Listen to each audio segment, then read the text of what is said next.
تبارك الذي نزل الفرقان على عبده ليكون للعالمين نذيرا۔ السلام علیکم ورحمۃ اللہ وبرکاتہ۔ قابل قدر سامعین گرامی، بہت سے بھائیوں نے یہ درخواست کی تھی کہ اصحاب کہف کے واقعے کو بیان کیا جائے۔ اب چونکہ اصحاب کہف کا واقعہ قرآن کریم میں آیا ہے، اس لیے یہ قرآن کریم کی ایک صورت بھی ہے۔ چنانچہ قرآن کریم کی صورت ہونے کی حیثیت سے یہ مناسب معلوم ہوا کہ اس کے فضائل و مناقب بھی بیان کر دیے جائیں، اس کا شان نزول بھی بیان کر دیا جائے، تاکہ سننے والے کو اچھے طریقے سے اصحاب کہف کا قصہ سمجھ میں آ جائے۔ سورہ کہف کے اندر اصحاب کہف کے قصے کو بیان کیا گیا ہے۔ سورہ کہف پڑھنے کی بڑی فضیلتیں آئی ہیں۔ مسلم شریف کی ایک حدیث ہے، ابو داود کے اندر بھی موجود ہے، ترمذی کے اندر بھی موجود ہے، اور مسند احمد کے اندر بھی موجود ہے۔ حضرت ابو درداء سے روایت ہے، وہ فرماتے ہیں کہ حضور صلی اللہ علیہ وسلم نے ارشاد فرمایا، جس شخص نے سورہ کہف کی پہلی 10 آیتیں یاد کر لی، اور دوسری روایت کے اندر ہے کہ جس شخص نے سورہ کہف کی آخری 10 آیتیں حفظ کر لی تو وہ دجال کے فتنے سے محفوظ رہے گا۔ یعنی اگر اس کے زمانے میں دجال نکل آئے تو دجال اس کا کچھ بگاڑ نہیں سکتا۔ اور اسی طریقے سے ایک دوسری حدیث مسند احمد کے اندر ہے، حضرت سہل بن معاذ رضی اللہ عنہ فرماتے ہیں، حضور صلی اللہ علیہ وسلم نے ارشاد فرمایا کہ جس شخص نے سورہ کہف کی پہلی 10 آیتیں اور آخری 10 آیتیں پڑھ لی، یہاں یاد کرنا مراد نہیں ہے، صرف تلاوت کرنا مراد ہے۔ اگر کسی نے 10 آیتیں پڑھ لی تو اس کے قدم سے اس کے سر تک ایک نور ہوگا، اور اگر کسی نے پوری سورہ کہف پڑھ لی تو زمین سے آسمان تک اس کے لیے ایک نور بنا دیا جائے گا، جو قیامت کے دن اس کے کام آئے گا، روشنی کے کام آئے گا۔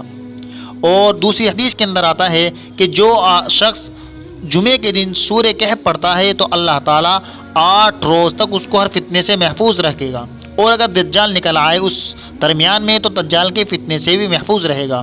اسی طریقے سے روح المعانی میں دیلمی سے بروایت منقول ہیں، حضرت انس فرماتے ہیں، حضور صلی اللہ علیہ وسلم نے ارشاد فرمایا، سورہ کہف پوری کی پوری ایک وقت میں نازل ہوئی، اور اس کے نزول کے وقت 70,000 فرشتے موجود تھے، جس سے سورہ کہف کی عظمت شان ظاہر ہوتی ہے۔ یاد رکھنا چاہیے کہ قرآن کریم نے اپنے حکیمانہ اصول اور اسلوب خاص کے تحت سارے قرآن میں سورہ یوسف کے قصے کے علاوہ کسی قصے کو پوری تفصیل اور ترتیب سے بیان نہیں کیا، جو عام تاریخی کتابوں کا طریقہ ہے، بلکہ ہر قصے کے صرف وہ اجزاء اور وہ پارٹ موقع بموقع بیان فرمائے جن سے انسانی ہدایات و تعلیمات کا تعلق ہے۔ اصحاب کہف میں بھی یہی طریقہ اختیار کیا گیا ہے۔ اس اصحاب کہف کے بارے میں صرف وہ اجزاء بیان کیے گئے ہیں جو مقصد اصلی سے متعلق رکھتے ہیں، باقی اجزاء اور باقی پارٹ جو خالص تاریخی یا جغرافی تھے ان کا کوئی ذکر نہیں آیا۔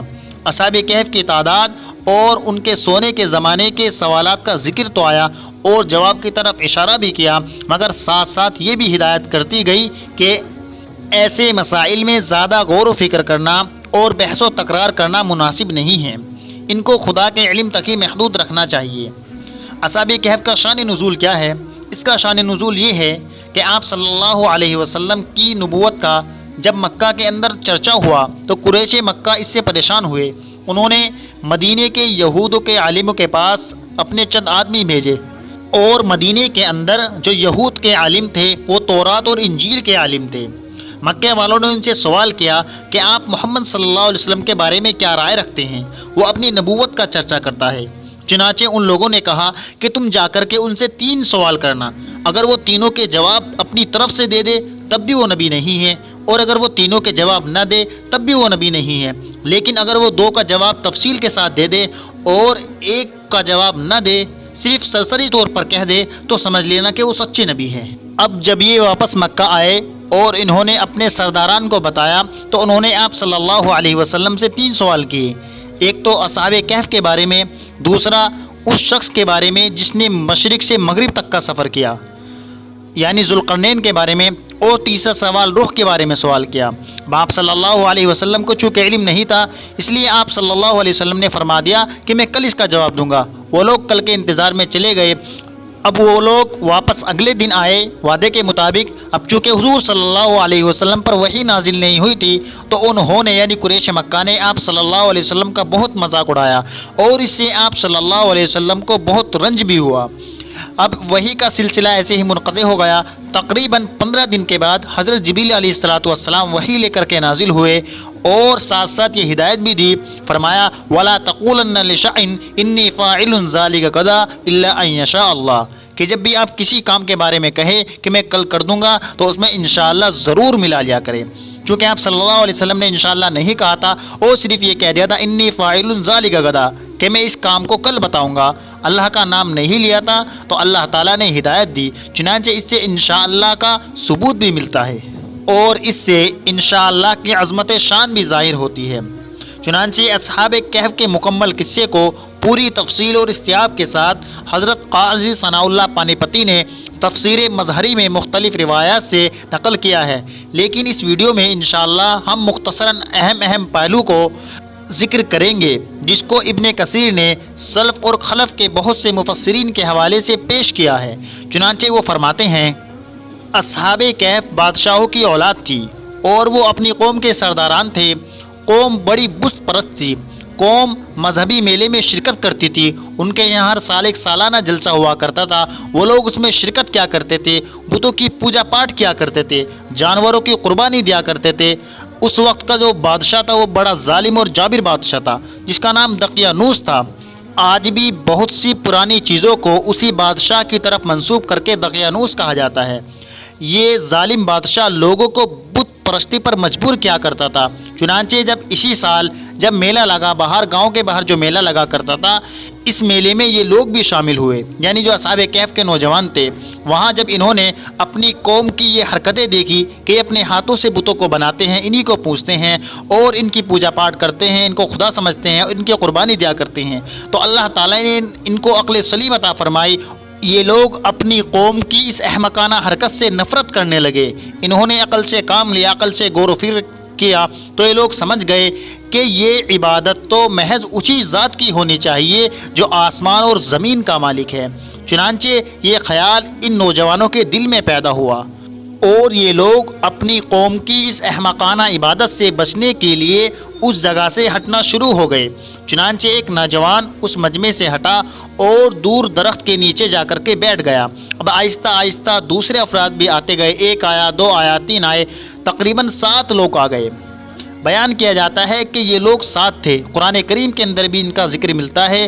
قرآن کریم کہتا ہے سَيَقُولُونَ ثَلَاثَةٌ رَابِعُهُمْ كَلْبُهُمْ، پھر اس سے آگے کہتا ہے وَيَقُولُونَ خَمْسَةٌ سَادِسُهُمْ كَلْبُهُمْ، اور اس سے آگے قرآن کہتا ہے وَيَقُولُونَ سَبْعَةٌ وَثَامِنُهُمْ كَلْبُهُمْ۔ چنانچہ یہ لوگ 7 تھے اور 8واں ان کا کتا تھا، اور تفسیر ابن عباس میں اسی قول کو لیا گیا ہے۔ صحیح قول یہی ہے کہ 7 تھے، بہرحال واللہ عالم، اللہ بہتر جانتا ہے کتنے تھے، لیکن صحیح قول یہی ہے کہ یہ لوگ 7 تھے۔ اب یہ 7 کے 7 آ کر کے اس درخت کے نیچے جمع ہو گئے۔ اتفاقی بات یہ ہے کہ یہ لوگ آپس میں ایک دوسرے کو جانتے بھی نہیں تھے، بس وہ تو اللہ تعالیٰ نے ان کے الگ الگ دل میں خیال ڈالا، اور حقیقت یہ ہے کہ قدرت نے ان کو وہاں پر جمع کیا تھا اور اللہ تعالیٰ نے ان کے دلوں میں نور پیدا فرما دیا تھا۔ خیر بہرحال ظاہراً تو یہ لوگ وہاں پر جمع ہوئے، لیکن ایک دوسرے کو جانتے نہیں تھے اور ایک دوسرے سے اپنے عقیدے کو چھپا رہے تھے، کیونکہ اگر کسی نے ظاہر کر دیا ہو سکتا ہے کہ وہ ظالم بادشاہ کو جا کر کے بتا دے۔ بہرحال تھوڑی دیر کے بعد ایک نوجوان نے ہمت کر کے پوچھا کہ بھائی ہم لوگ یہاں پر اپنی قوم سے ہٹ کر کے کیوں جمع ہوئے ہیں؟ ہمارے یہاں جمع ہونے کا سبب کیا ہے؟ کوئی بتائے تو اطلاع تو کرے تاکہ ہم سب ایک دوسرے کے خیالات سے آگاہ ہوں۔ تو ایک شخص ان میں سے بول پڑا کہ میں اپنی قوم کی اس حرکت کو باطل سمجھتا ہوں۔ میرا دل یہ کہتا ہے کہ عبادت صرف اسی ذات کی ہونی چاہیے جو زمین اور آسمان کا رب ہے۔ اب چونکہ سب کو موقع مل گیا، سب کی نیت یہی تھی، سب کے دل میں یہی تھا، لہٰذا سب نے ایک دوسرے سے اپنے خیالات کا اظہار کیا، اور اب یہ جماعت متحد الخیال جماعت بن گئی۔ یہ ایک دوسرے کے دوست اور رفیق بن گئے، اور انہوں نے اپنی ایک غار میں عبادت گاہ بنا لی، اور اللہ تعالیٰ سے انہوں نے دعا بھی کی ربنا آتنا من لدنک رحمۃ وہیئ لنا من امرنا رشدا، کہ اللہ تعالیٰ ہمیں اپنی طرف سے رحمت عطا فرما دیجئے اور خیر کی جو راہ ہو ہمیں نصیب فرما دیجئے۔ خیر اللہ تعالیٰ نے ان نوجوانوں کی توبہ قبول فرمائی، ان کی دعا قبول فرمائی اور اللہ تعالیٰ نے ایسے ہی اسباب پیدا کر دیے۔ خیر ان کی خبر مشہور ہو گئی، آہستہ آہستہ بادشاہ کو پہنچ گئی تو بادشاہ کے سامنے ان لوگوں کو پیش کیا گیا۔ ان لوگوں نے بغیر کسی خوف و خطر کے بادشاہ کے سامنے اپنے عقیدے کو بیان کیا، اور یہاں تک لکھا ہوا ہے کہ انہوں نے بادشاہ کو بھی توحید کی دعوت دی۔ سورہ کہف کی آیت نمبر 13 اور 14 کے اندر اس کا ذکر ملتا ہے۔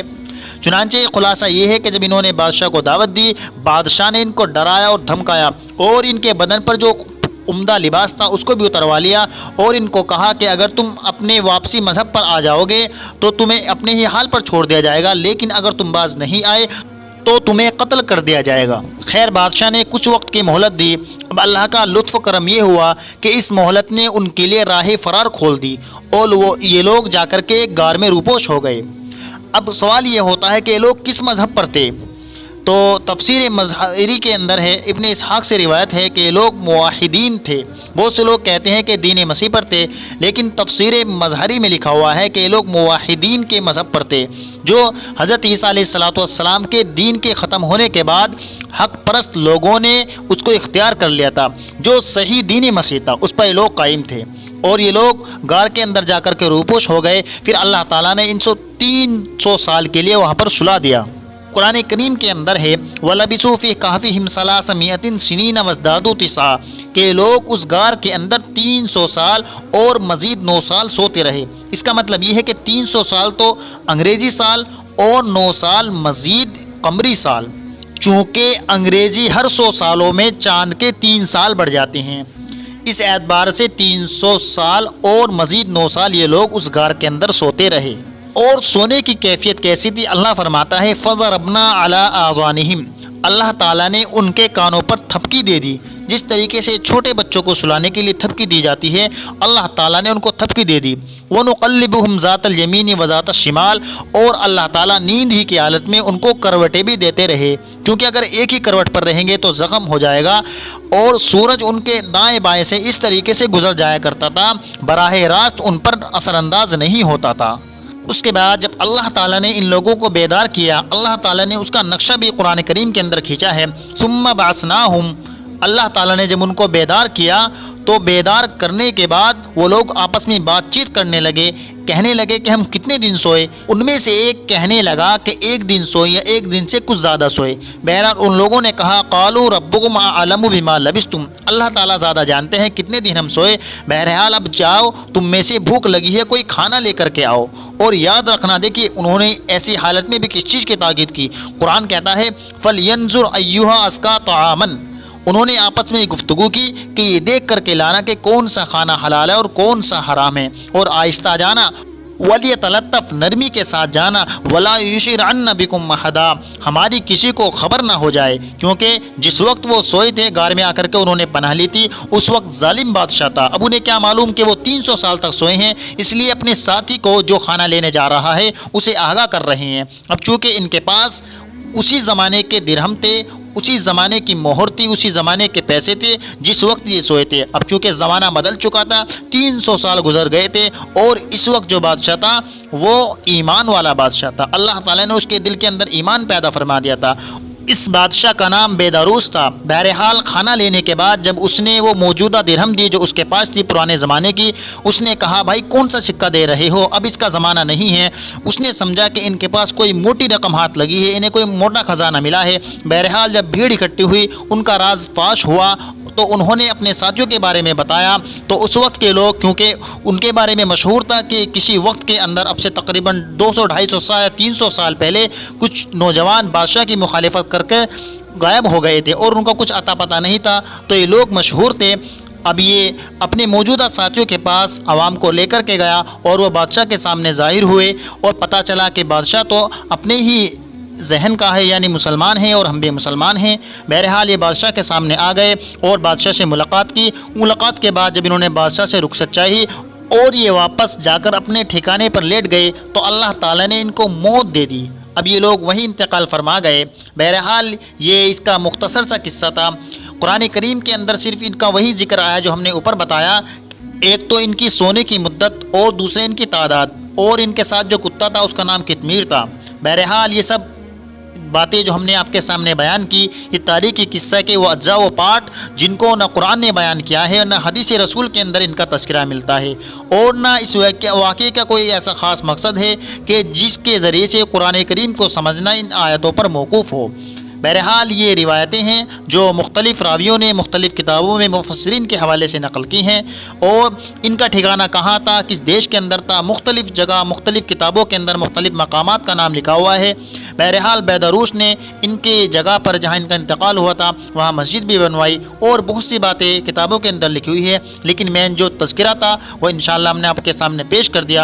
امید ہے کہ آپ کو یہ واقعہ بہت پسند آیا ہوگا۔ مزید ایسی اسلامک معلومات کے لیے ہمارے یوٹیوب چینل اسلامک معلومات کو سبسکرائب ضرور کریں۔ میں ہوں بندہ تیرا، تو ہے مالک میرا یا الہی۔